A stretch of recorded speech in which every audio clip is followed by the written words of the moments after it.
Okay, sa last part natin sa CSS is ano ang CSS inline versus internal versus external style sheet. Simulan natin sa inline CSS.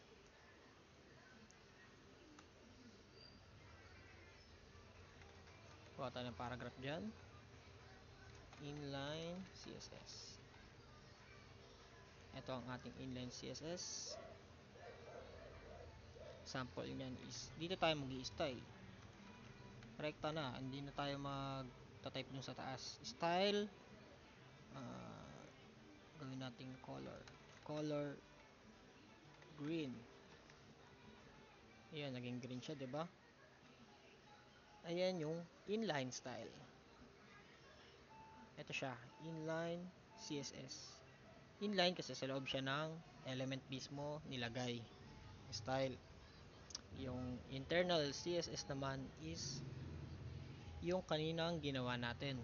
Ang tawag dyan is internal CSS. Kaya siya naging internal kasi sa internal ng ating HTML web page.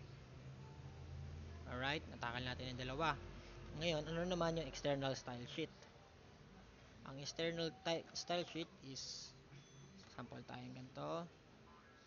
Gawa muna tayo na external style sheet. Tapos gagawa tayo dito ng class na lang. Class external color. Refresh natin. Ayan siya. Para ma-practice natin yung external style sheet, gagawa tayo ng external file. Kaya siya naging external CSS. Okay, external.css. Actually, kahit ano yung pangalan nyo dyan. So, ang selector natin sa external style sheet natin is external color. Gamit ang class name. Pag class name daw, ang ginagamit natin ay dot, 'di ba?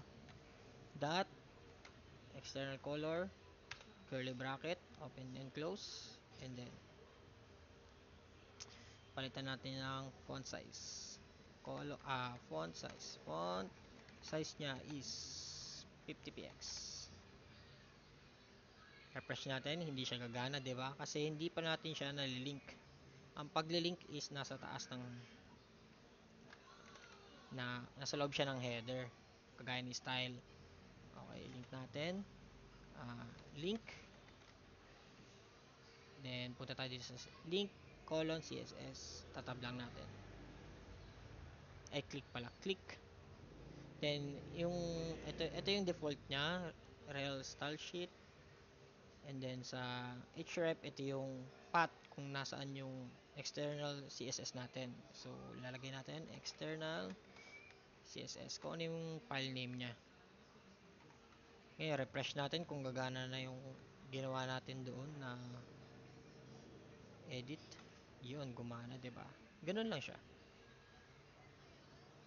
Okay, na-topic na natin lahat. JavaScript na tayo, guys. Let's go!